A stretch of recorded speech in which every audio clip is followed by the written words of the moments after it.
Hello, et bonjour les amis, salut, c'est Sébastien sur Actualia, on est YouTube et www.actualia.fr. Aujourd'hui sur la chaîne de Forum Média, eh bien, on va, Actualia Tech, on va s'intéresser à la mémoire, à votre mémoire RAM, les amis. Et oui, parce que beaucoup de personnes, quand ils achètent un PC, se demandent combien il faut de mémoire RAM pour donc son PC et surtout pour quelle utilisation. Parce que il y en a qui vont dire bah, le maximum c'est bon et tout ça. Non, non, non. C'est souvent en fonction donc de votre utilisation. La mémoire RAM, vous voyez par là la Random Access Memory, est l'un des composants les plus importants d'un ordinateur. Elle joue un rôle clé dans la rapidité d'exécution des programmes, le multitâche, les jeux vidéo, la création de contenu et bien d'autres usages encore. Mais Seb, alors, on se pose la question, combien faut-il vraiment de RAM dans un PC? La réponse dépend fortement de ce que vous allez faire, de ce que vous faites avec votre PC, de l'utilisation que vous avez tout simplement de votre PC. Mais qu'est-ce que la RAM exactement juste, Seb?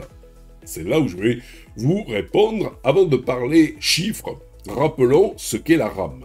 Il s'agit d'une mémoire temporaire et très rapide utilisée pour stocker les données en cours d'utilisation.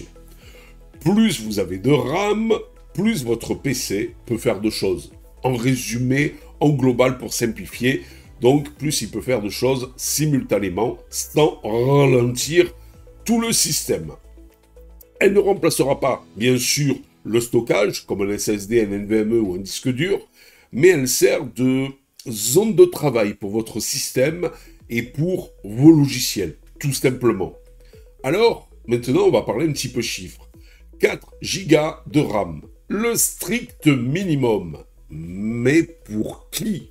Eh bien, une utilisation très basique de votre PC. Navigation web légère, traitement de texte, email, toutes ces choses-là.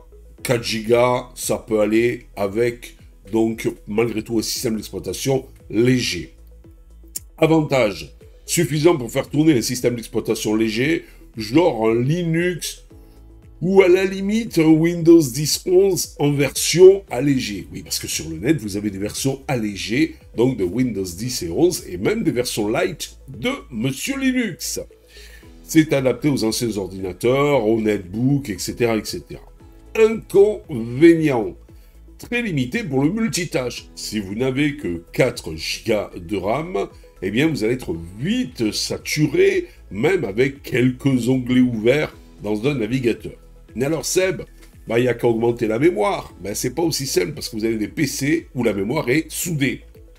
On en a eu l'expérience. 8 Go de RAM, le standard actuel. Mais pour qui? Alors, c'est vrai qu'à l'heure actuelle, vous voyez beaucoup de PC avec 8 Go de RAM. Je dirais qu'à l'heure actuelle, c'est pas 4 Go le strict minimum, je dirais que c'est 8 Go. Pour moi, personnellement, le standard actuel, mais le strict minimum. Mais pour des utilisateurs normaux, bureautique, Netflix, navigation avec plusieurs onglets, appel vidéo, retouche photo légère, c'est à peu près ce que tout le monde aimerait faire en version PC. Les avantages, suffisants pour Windows 10 et Windows 11, et la plupart des usages courants.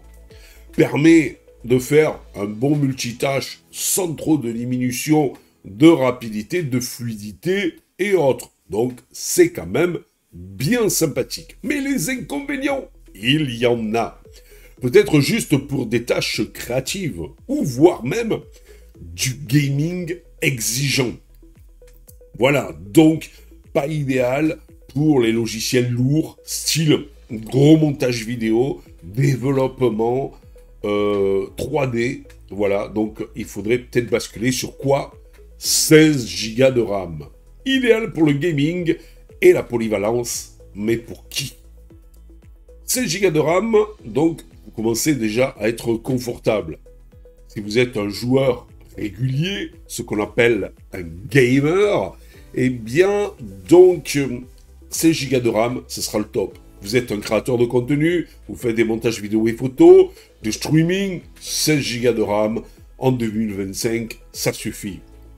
Développeurs et utilisateurs de machines virtuelles légères, pas de souci non plus. Vous basculez 8 Go pour votre OS et 8 Go pour la VM. Et tout va bien. Les avantages, c'est fluide dans quasiment tous les scénarios d'utilisation courants. Voilà. Permet d'avoir plusieurs applications ouvertes en même temps sans normalement de soucis ou trop de soucis. Ça dépend des applications, tout est relatif bien entendu. Inconvénients, et oui parce qu'il y a quand même des inconvénients, c'est plus cher. Et oui, 16 Go de RAM c'est plus cher à l'achat, mais de plus en plus accessible car il y a de plus en plus de PC qui vont vers 16 Go. Je dirais que 16 Go sera le standard d'ici peut-être un an ou deux.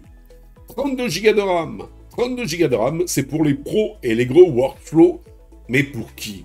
Alors, si vous êtes un monteur de vidéos professionnel, vous avez tendance à faire de la 4K au lieu du 1080p ou du 720p par exemple, eh bien, je pense qu'il vous faudra 32 Go de RAM. Vous êtes un développeur avec plusieurs machines virtuelles. Il vous faut 32 Go de RAM. Vous êtes un utilisateur d'outils comme Adobe Premiere, After Effects, Unreal Engine, Blender, etc. Les 32 Go seront là pour vous et améliorer donc votre système de travail. Les avantages sera fluide, même avec des projets quand même très lourds, utiles pour le multitâche avancé, plusieurs écrans. Si vous êtes quelqu'un qui a plein d'écrans, donc ce sera avantageux pour vous. Vous utilisez des gros fichiers, vous traitez des gros fichiers, vous faites des rendus 3D en arrière-plan. Et il vous faudra les 32 Go de RAM. Inconvénient, ben, c'est rarement utile pour un usage domestique ou bureautique. Si vous faites que ça, d'avoir 32 Go de RAM, ça ne sert strictement à rien. Ça peut être excessif si vous n'utilisez pas vraiment toutes les capacités de 32 Go, puisque forcément, ça va vous coûter plus cher. Et on arrive à 60 Go de RAM et plus. Alors là, je pense que c'est pour les personnes ultra spécialisées. Mais pour qui, en fait, Seb? Travaux scientifiques, traitement de données énormes, simulation, serveur, création musicale avec d'énormes bibliothèques d'instruments virtuels. Là, 60 Go ou plus, donc, sera indispensable. Montage et rendu de films en 4K, voire en 8K. Et là, automatiquement, eh bien, il est vrai que donc vous aurez besoin de mémoire, mais aussi de puissance graphique et processeur. Les avantages permettent de gérer des charges de travail extrêmes. Attention,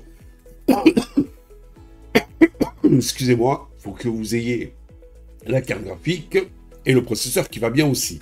C'est très coûteux. Ben oui, arriver à ce niveau de RAM, ça coûte des sous-sous. Inutile pour 99% des utilisateurs actuels. Alors, moi, ce que je vous propose, c'est quelques petits conseils pour bien choisir. Vérifiez toujours la compatibilité avec votre carte mère et votre processeur. Parce que tout dépend de la carte mère, tout dépend le processeur. Peut-être qu'il ne pourra pas gérer, si vous commencez avec un ordinateur avec 8 Go, peut-être qu'il pourra s'arrêter qu'à 32, à 16 et ne pourra pas mettre 32 ou voire plus. Privilégiez deux barrettes identiques pour profiter du dual channel. Ça donne de meilleures performances. Ne négligez pas la fréquence, exemple 3200 MHz, et la latente, exemple CL16, etc. Surtout pour le gaming. Pour les ordinateurs portables, vérifiez si la RAM est soudée ou extensible. Parce que certains, par exemple, vous proposent 8 Go, vous dites, bon allez, pour 8 Go, pour le moment, ça va. Mais après, vous apercevez que quand vous voulez augmenter à 16, voire à 32, eh bien, la mémoire n'est pas extensible. Donc, la plupart, normalement, des PC gamers, vous avez deux gros avantages encore sur les PC gamers de portable, c'est d'avoir de la mémoire, donc, extensible. Usage, quantité, pour de la bureautique légère, 4 à 8 Go. Multimédia navigation intensive, 8 Go. Gaming création légère, 16 Go. Montage et vidéo développement 3D, 32 Go. Pro scientifique, 64 Go et plus. Voilà à peu près les profils type, donc pour la mémoire. Conclusion, la RAM est un facteur essentiel pour garantir la fluidité et la réactivité de votre PC en 2025. 8 Go est le strict minimum, je dirais, 16 Go est la nouvelle norme, et 32 Go devient petit à petit incontournable pour les pros et les gamers exigeants. Alors, inutile de surdimensionner, mais il ne faut pas non plus sous-dimensionner, sous-estimer vos besoins si vous voulez un PC durable dans le temps. Voilà.